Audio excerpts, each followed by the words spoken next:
सभी का DD news के इस खास बुलेटिन एक्सप्रेस 100 में, जहां हम आपके लिए लेकर आते हैं राजनीति, मनोरंजन, देश, दुनिया, खेल और व्यापार जगत की सभी बड़ी खबरों को एक्सप्रेस यानी कि फटाफट अंदाज में। आपके साथ मैं हूं संध्या शर्मा। तो देखिए खबरें तेज रफ्तार से। प्रधानमंत्री नरेंद्र मोदी आज वीडियो कॉन्फ्रेंसिंग के माध्यम से विकसित भारत @ 2047 युवाओं की आवाज का शुभारंभ करेंगे। इसके तहत आजादी के 100 वर्ष पूरे होने पर भारत को विकसित देश बनाया जाना है। विकसित भारत @ 2047 पहल का उद्देश्य विकसित भारत के दृष्टिकोण पर विचार साझा करने के लिए युवाओं को मंच उपलब्ध कराना है।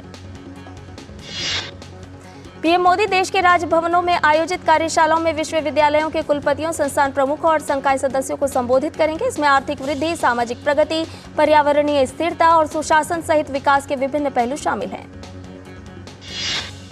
नीति आयोग के मुख्य कार्यकारी अधिकारी BVR सुब्रमण्यम ने कल नई दिल्ली में बताया कि प्रधानमंत्री विकसित भारत के दृष्टिकोण पर देश के युवाओं के विचार जानने के लिए इस अभियान की शुरुआत करेंगे। उन्होंने कहा कि विद्यार्थियों के विचारों को विकसित भारत के दृष्टिकोण में शामिल किया जाएगा। BVR सुब्रमण्यम ने देश के स्वास्थ्य ढांचे की सराहना करते हुए कहा कि ग्रामीण क्षेत्रों में भी स्वास्थ्य को लेकर बेहतर कार्य किए जा रहे हैं। मध्य प्रदेश में भाजपा के नवनिर्वाचित विधायक पार्टी के विधायी दल के नेता का चयन करने के लिए आज शाम भोपाल में बैठक करेंगे। इसमें राज्य के नए मुख्यमंत्री की घोषणा हो सकती है। मध्य प्रदेश की बैठक में केंद्रीय पर्यवेक्षक, हरियाणा के मुख्यमंत्री मनोहर लाल खट्टर, पिछड़ा वर्ग मोर्चा के राष्ट्रीय अध्यक्ष डॉक्टर के लक्ष्मण और पार्टी की राष्ट्रीय सचिव आशा लाकड़ा भी मौजूद रहेंगी। मध्य प्रदेश में भाजपा ने 230 सदस्यीय विधानसभा में 163 सीटें जीती हैं। पूर्व केंद्रीय मंत्री विष्णुदेव साय 13 दिसंबर को छत्तीसगढ़ के मुख्यमंत्री पद की शपथ लेंगे। कल विधायक दल का नेता चुने जाने के बाद उन्होंने राज्यपाल के सामने सरकार बनाने का दावा पेश किया। शपथ ग्रहण समारोह में प्रधानमंत्री नरेंद्र मोदी समेत तमाम केंद्रीय मंत्री और वरिष्ठ नेता शामिल हो सकते हैं। भाजपा प्रदेश अध्यक्ष अरुण साव ने बताया कि शपथ ग्रहण समारोह के लिए पीएम मोदी को निमंत्रण भेजा गया है। विष्णुदेव साय ने आगे कहा कि वे पूरी ईमानदारी के साथ सबके विश्वास पर खरा उतरने की कोशिश करेंगे।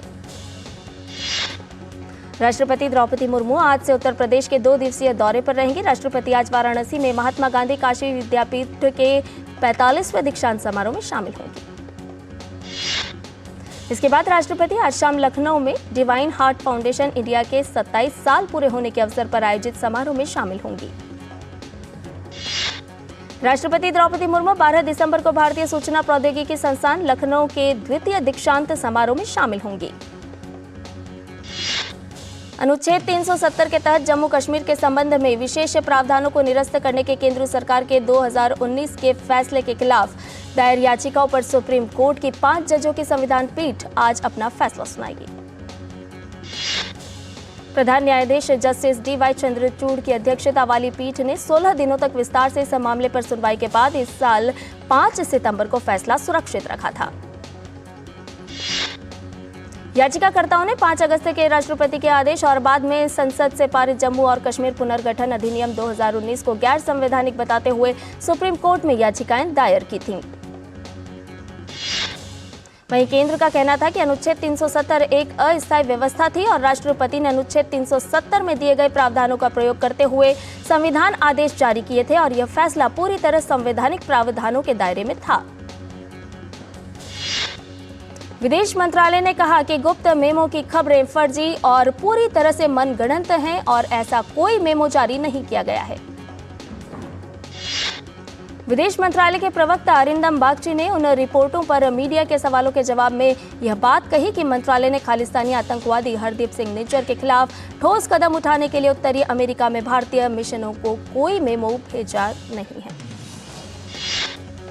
अरिंदम बागची ने कहा कि यह भारत के खिलाफ निरंतर दुष्प्रचार अभियान का हिस्सा है। यह कोई ज्ञापन नहीं है, यह पाकिस्तान की खुफिया एजेंसी द्वारा फैलाया गया एक झूठ है।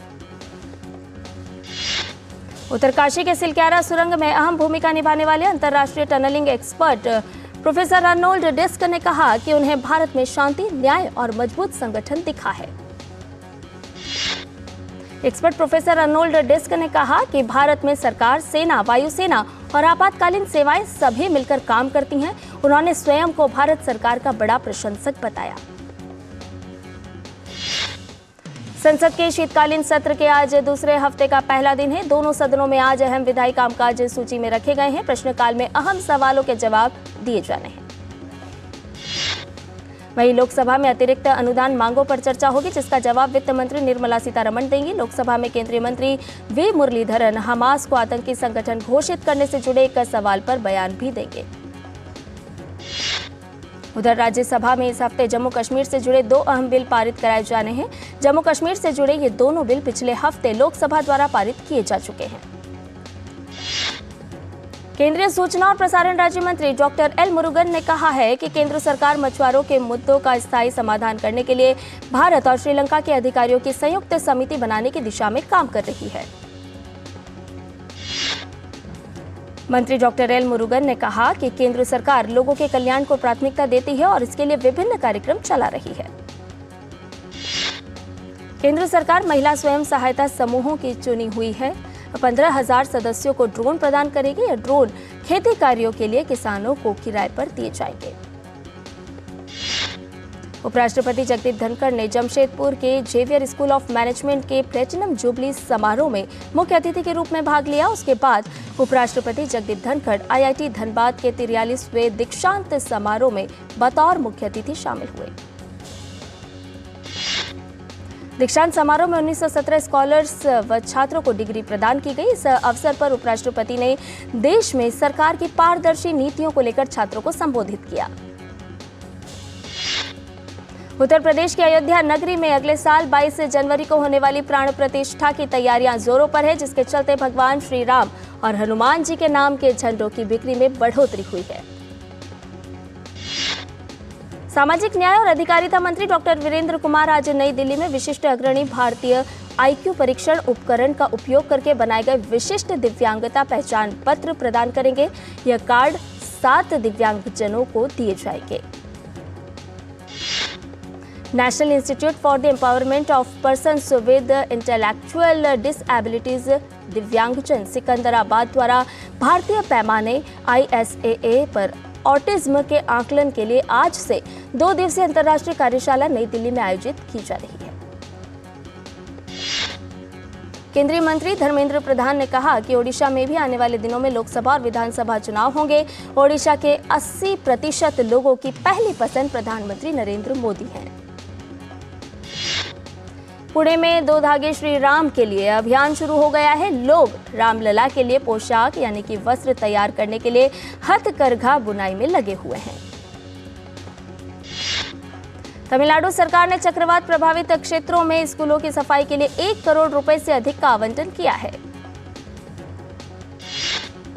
झारखंड से कांग्रेस के राज्यसभा सांसद धीरज साहू के ठिकानों पर आयकर विभाग द्वारा नोटों की गिनती में बरामद कैश का आंकड़ा 400 करोड़ रुपए तक पहुंच सकता है।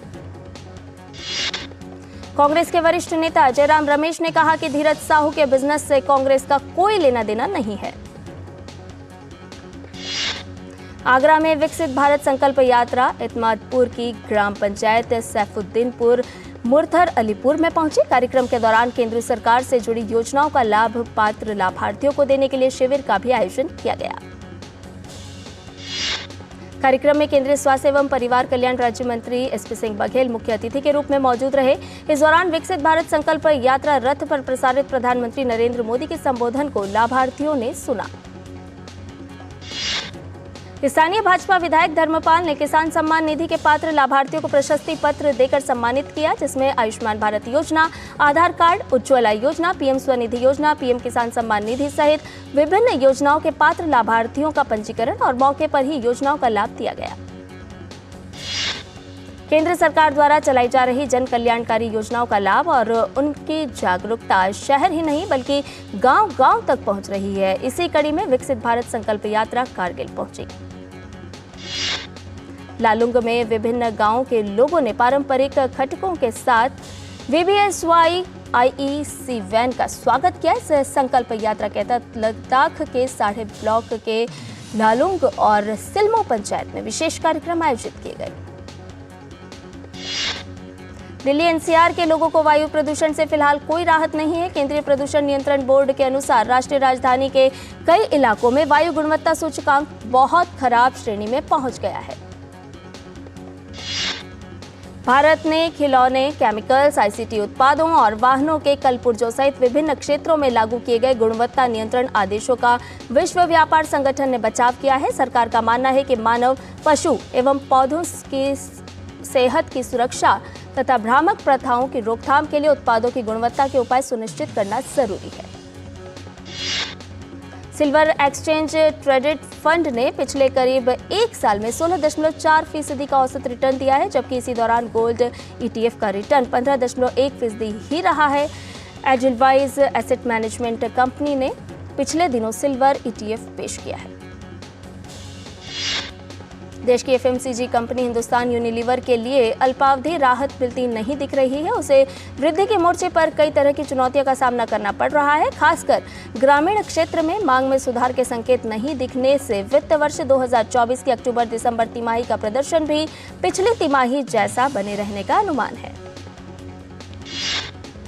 नए क्षेत्रों पर दांव लगा रही FMCG कंपनियां गोदरेज कंज्यूमर प्रोडक्ट्स दक्षिण भारत में फैब ब्रांड नाम के तहत अपने लिक्विड डिटर्जेंट के विपणन का परीक्षण कर रही है।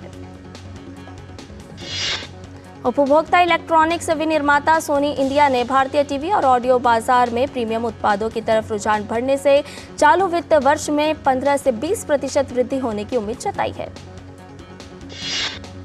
भारतीय रिजर्व बैंक के गवर्नर शक्तिकांत दास ने कहा कि रिजर्व बैंक ने विदेशी मुद्रा विनिमय के जोखिमों से बचाव के ढांचे को उल्लेखनीय रूप से मजबूत किया है। मौद्रिक नीति संबंधी बयान में दास ने कहा कि रिजर्व बैंक समग्र दिशा निर्देश जारी करने वाला है।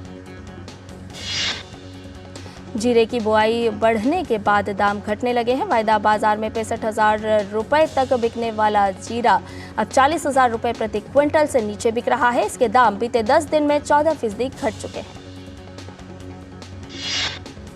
और बुलेटिन में फिलहाल रुकने एक छोटे से ब्रेक के लिए जल्द हाजिर होंगे। आप बने रहिए DD न्यूज के साथ।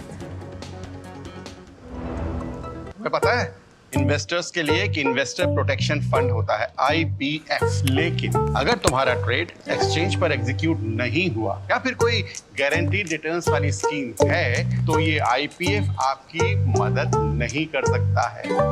और अगर आपका ब्रोकर ही डिफॉल्टर बन जाए तो फिर IPF आपको कॉम्पेंसेशन दिला सकता है। कहाँ से सीखा? NSE की साइट पर। सोच कर समझ कर इन्वेस्ट कर।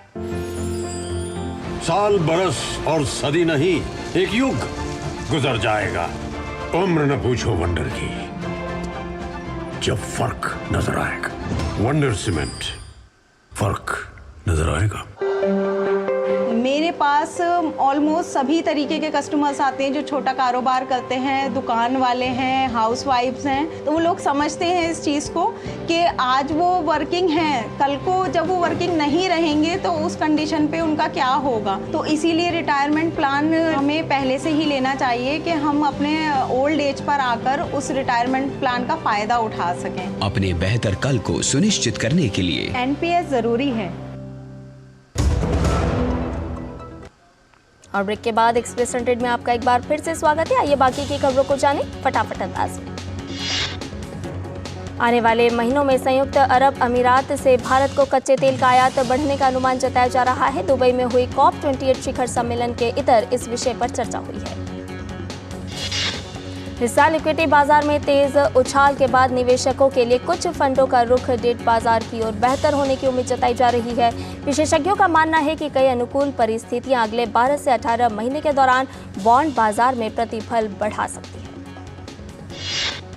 भारत के शहरी इलाकों में रेगुलर सैलरी पर काम करने वाली महिलाओं की हिस्सेदारी कम होती जा रही है। आवधिक श्रम बल सर्वेक्षण के लेटेस्ट तिमाही डेटा की एनालिसिस से पता चलता है कि वित्त वर्ष 24 की सितंबर तिमाही में नौकरियों को लेकर महिलाओं की हिस्सेदारी नए निचले स्तर पर पहुंच गई। स्केचर्स के साथ गठबंधन में कंफर्ट टेक्नोलॉजी कंपनी ने मुंबई के पास अपने नए राष्ट्रीय वितरण केंद्र NDC का चरण 1 खोला है और भारत में अपने देशव्यापी खुदरा नेटवर्क के लिए शिपिंग शुरू कर दी है। उद्योग का मानना है कि बढ़ती मांग, बढ़ते उत्पादन और किफायती हुई है। 2024 में 10 लाख इलेक्ट्रिक दोपहिया वाहनों की बिक्री हो सकती है। बैटरी तकनीक बेहतर होने और नई सुविधाओं से भी बिक्री को बढ़ावा मिलने की उम्मीद है। चालू वित्त वर्ष के पहले 8 महीनों में बिजली की खपत पिछले साल की समान अवधि के मुकाबले करीब 9% बढ़ी है। चालू वित्त वर्ष की अप्रैल-अक्टूबर अवधि में देश का कोयला आयात 4.2% घटकर 14.81 करोड़ टन रह गया। भारत में स्विट्जरलैंड के राजदूत राल्फ हैकनर ने उम्मीद जताई है कि भारत के साथ यूरोपीय मुक्त व्यापार संघ का महत्वपूर्ण समझौता अगले साल आम चुनाव के पहले संपन्न हो जाएगा। इजरायल के प्रधानमंत्री बेंजामिन नेतन्याहू ने हमास से इजरायली सैनिकों के सामने आत्मसमर्पण करने का आह्वान किया और समूह के प्रमुख यान्हा सिनवार के लिए अपने जीवन का बलिदान नहीं देने का आग्रह किया। इजरायल के रक्षा बलों के chief of staff Herzi Halevi के बयान के बाद नेतन्याहू का ये बयान आया। हलेवी ने पिछले सप्ताह दर्जनों लोगों की कई तस्वीरें और वीडियो का हवाला देते हुए कहा कि आत्मसमर्पण करने वाले कई हमास के कार्यकर्ता शामिल हैं। मिस्र में राष्ट्रपति पद के लिए मतदान कल से शुरू हो गया, जो 3 दिन तक चलेगा, जहां वर्तमान राष्ट्रपति अब्देल फतह अल सीसी सत्ता में 6 साल और सुरक्षित रहने के लिए तैयार हैं। राष्ट्रीय चुनाव प्राधिकरण के अनुसार यदि कोई भी उम्मीदवार 50% से अधिक वोट हासिल नहीं कर पाता है तो 8 से 10 जनवरी तक फिर से मतदान होंगे। वोटिंग के परिणाम 18 दिसंबर को घोषित किए जाएंगे। यह चुनाव ऐसे समय हो रहा है जब देश आर्थिक संकट और गाजा के साथ सीमा पर युद्ध से जूझ रहा है। जो बाइडेन कैलिफोर्निया की 3 दिवसीय यात्रा के बाद वाशिंगटन डीसी वापस लौटे। उन्होंने 12 दिसंबर को यूक्रेन के राष्ट्रपति व्लादिमीर जेलेंस्की को व्हाइट हाउस में आमंत्रित किया है। वहां जेलेंस्की के साथ वे यूक्रेन के रक्षा प्रयासों में निरंतर अमेरिकी समर्थन के महत्व पर बैठक करेंगे। व्हाइट हाउस ने बताया कि दोनों राष्ट्रपति यूक्रेन के सामने आने वाली तत्काल जरूरतों पर चर्चा करेंगे। इसी के साथ व्हाइट हाउस ने बताया कि यूक्रेन और इजरायल के लिए सैन्य सहायता प्रदान करने के लिए वे कांग्रेस के साथ समझौता करना चाहते हैं। इटली में 2 ट्रेनों के बीच हुई टक्कर में लगभग 17 लोग घायल हुए थे, लेकिन उनमें से किसी को भी गंभीर नहीं माना गया है।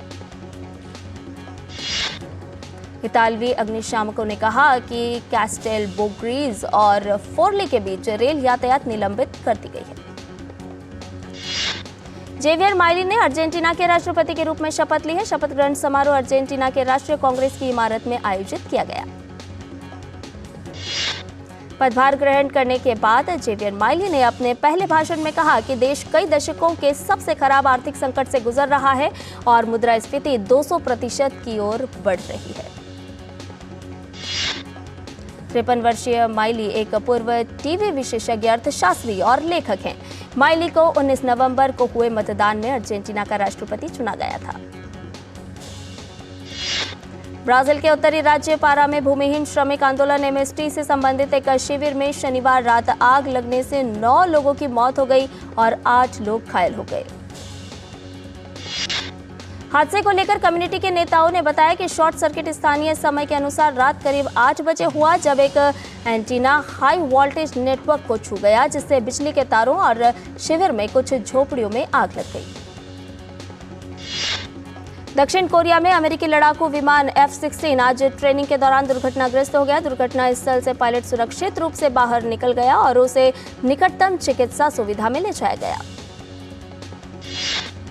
घटना जांच के अधीन है। दक्षिण कोरिया के एक प्रमुख media outlet Yonhap news agency ने बताया कि F-16 सियोल में दुर्घटनाग्रस्त हो गया।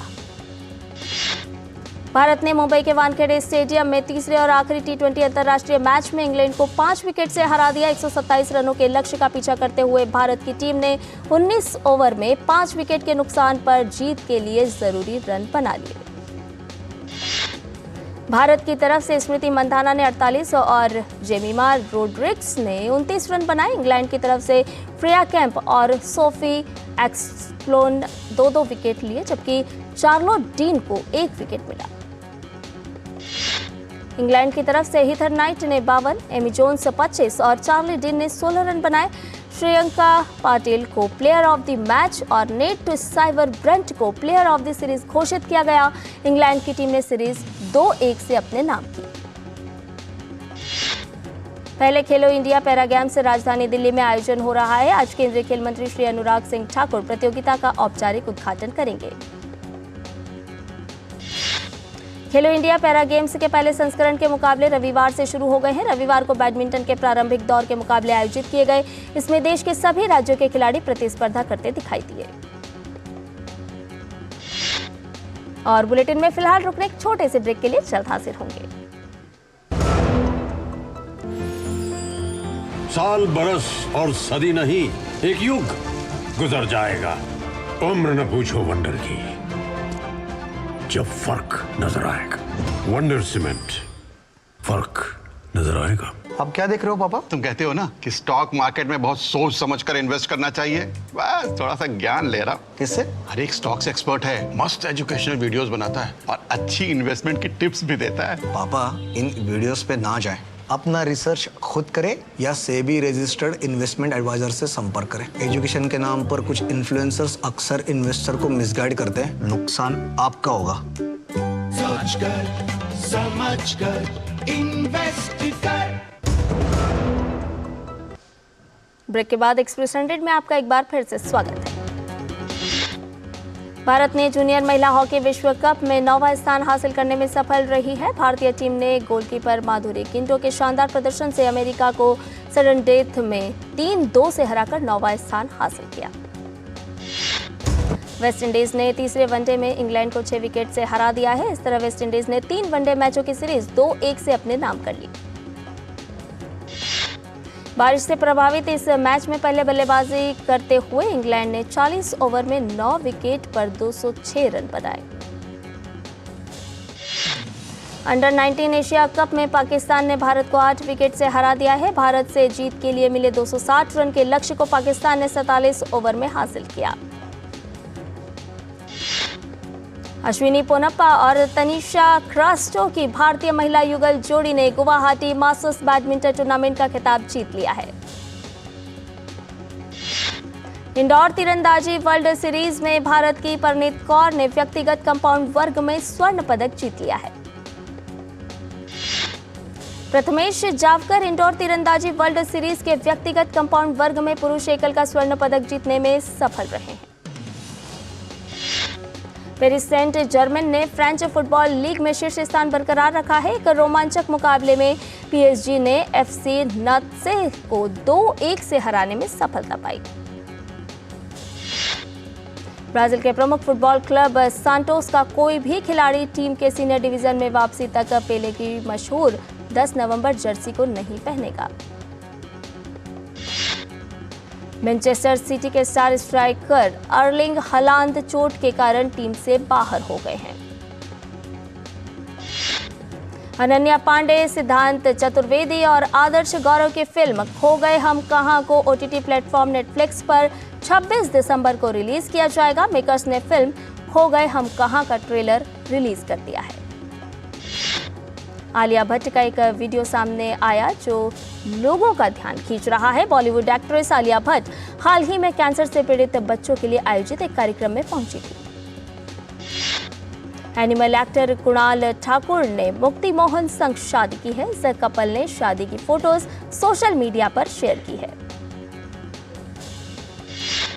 आमिर खान ने भूमि पेडनेकर को अवार्ड जीतने पर दी बधाई। हाल ही में आमिर खान अपने परिवार के साथ मुंबई में एक इवेंट में पहुंचे थे।